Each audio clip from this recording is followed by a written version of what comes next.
प्यारे बच्चों, स्वागत है आप सभी का मास्टर गर्ल एकेडमी के यूट्यूब चैनल पर। बच्चों, आज हम कक्षा 7 विषय हिंदी का जो पेपर है उसको शो करने वाले हैं। तो सभी बच्चे इस पेपर को ध्यानपूर्वक देखेंगे। इसमें हम बताएंगे आपको किस प्रकार से क्वेश्चंस को करना है, कितने समय में करना है और किन किन क्वेश्चंस को करना है, किन को छोड़ देना है। तो चलिए वीडियो स्टार्ट करते हैं। तो इस पेपर को करने के लिए आपको 2 घंटे 30 मिनट का समय दिया जाएगा। पूर्णांक 60 का रहेगा। इसके बाद कुछ निर्देश दिए गए हैं, इनको आपको पढ़ लेना होता है। प्रश्न पत्र 4 खंडों में विभाजित है। कितने खंडों में? 4 खंडों में। दूसरा है निर्देशानुसार सभी प्रश्नों के उत्तर दीजिए। प्रश्नों के उत्तर क्रम में लिखिए। किसी प्रश्न के उत्तर की पुनरावृत्ति ना करें, यानी कि कोई भी प्रश्न आपको डबल नहीं लिखना है, 2 बार नहीं लिखना है। खंड का है कि प्रश्न 1 निम्नलिखित गद्यांश को ध्यानपूर्वक पढ़कर उसके नीचे लिखे प्रश्नों के उत्तर दीजिए। 5 नंबर में है। इस गद्यांश को आपको पढ़ लेना है। इसके बाद ये गद्यांश से ही क्वेश्चन ये पूछे गए हैं। इन सारे क्वेश्चंस के आपको आंसर दे देना है। एक प्रश्न का हम बता रहे हैं, बाकी आपको अपने हिसाब से कर लेना है। मनुष्य का किस पर अधिकार है? का है जिंदगी, खा है स्वभाव, गा है कर्म, घा है समय। तो इसी गद्यांश से आपको करना होता है। इसमें लिखा है मनुष्य का अपने कर्म पर अधिकार है। किस पर है? कर्म पर। देखो हमें तुरंत आंसर मिल जाता है। तो यहाँ पे कर्म यहाँ पे लिखा हुआ है, गा तो गा वाला आपका ऑप्शन सही होता है। इसी प्रकार से हमें पांचों क्वेश्चंस को कर लेना होता है। प्रश्न नंबर 2 है निम्नलिखित पद्यांश पढ़कर दिए गए प्रश्नों के उत्तर दीजिए। ये भी 5 नंबर में है। इसमें भी 5 नंबर पूछे जाएंगे और 5 नंबर में आपको सारे क्वेश्चंस करने हैं। तो इसका पहला क्वेश्चन इसका भी हम बता रहे हैं, बाकी आपको इसी पद्यांश से ढूंढ करके लिखना है। सचमुच में खूब क्या पड़ेगा? सचमुच में खूब क्या पड़ेगा? तो इसका आंसर हम इसी पद्यांश में देखेंगे। लिखा है पानी सचमुच खूब पड़ेगा। क्या पड़ेगा? पानी। तो आपका जो ऑप्शन सही होगा वो कौन सा सही होगा?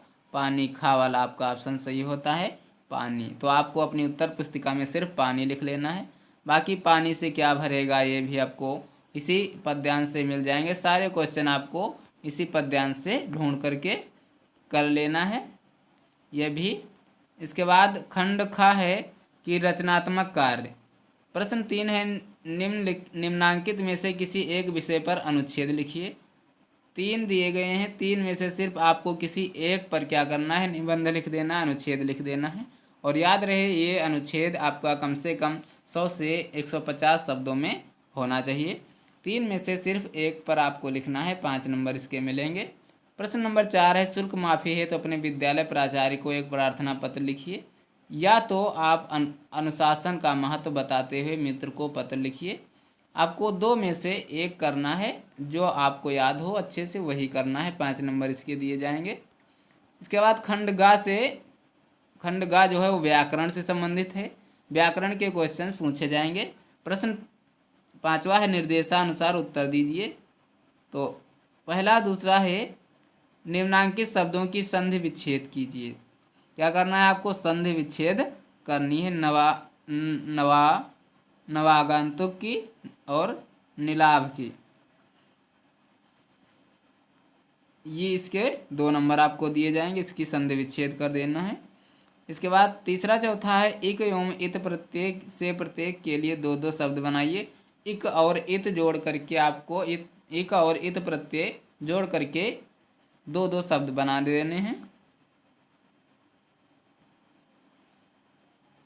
इसके भी 2 नंबर आपको मिलेंगे। चौथा 5वां है निम्नांकित शब्दों में से संज्ञा एवं विशेषण छांटकर लिखिए। प्रेरणा, प्रेरक, उत्साह, उत्साहित। इसमें जो संज्ञा है, जो सर्वनाम है, उसको छांटकर लिखना है। तो प्रेरणा आपकी संज्ञा है, प्रेरक क्या है? विशेषण है। उत्साह संज्ञा हो जाएगी, उत्साहित क्या हो जाएगा आपका? विशेषण हो जाएगा। 2 नंबर में ये भी आता है। इसके बाद छठा 7वां है उचित वाक्यांश चुनकर रिक्त स्थानों की पूर्ति कीजिए।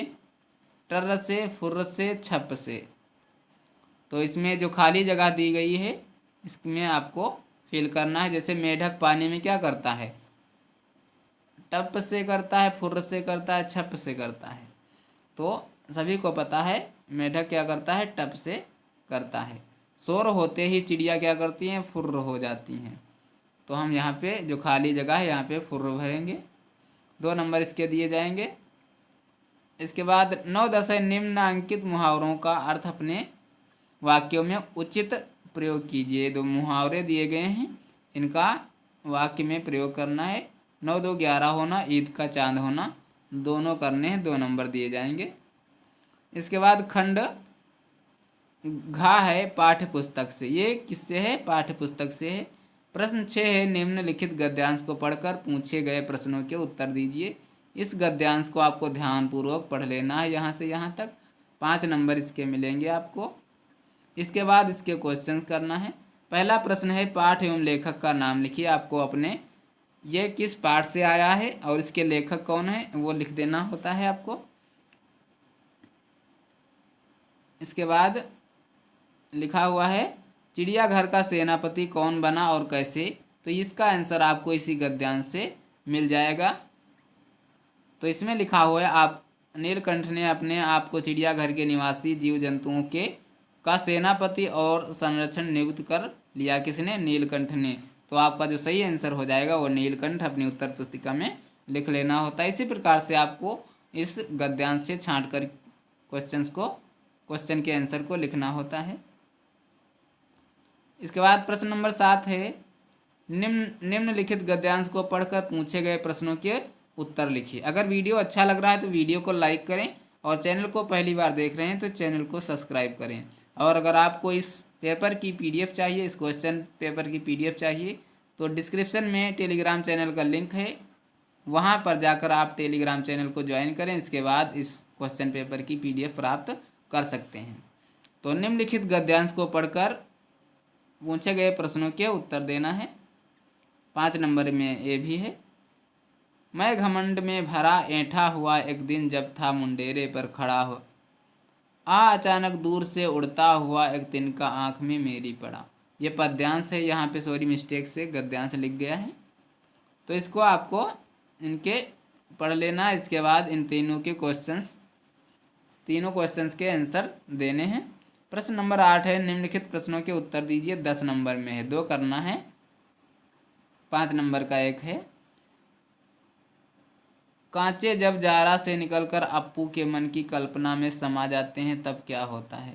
कंचे जब जार से निकलकर अप्पू के मन की कल्पना में समा जाते हैं तो क्या होता है। ये आपको लिखवाया गया होगा, उससे आपको करना होता है। रहीम जी सच्चे मित्र की क्या विशेषताएं बताई हैं, यानी कि रहीम जी ने सच्चे मित्र की क्या विशेषताएं बताई हैं, वो विशेषताएं आपको लिखना है। तीसरा है, खान पान की मिश्रित संस्कृति से लेखक का क्या मतलब है। चौथा है, ब्रज की भोर का वर्णन और भोर बरखा कविता के आधार पर कीजिए।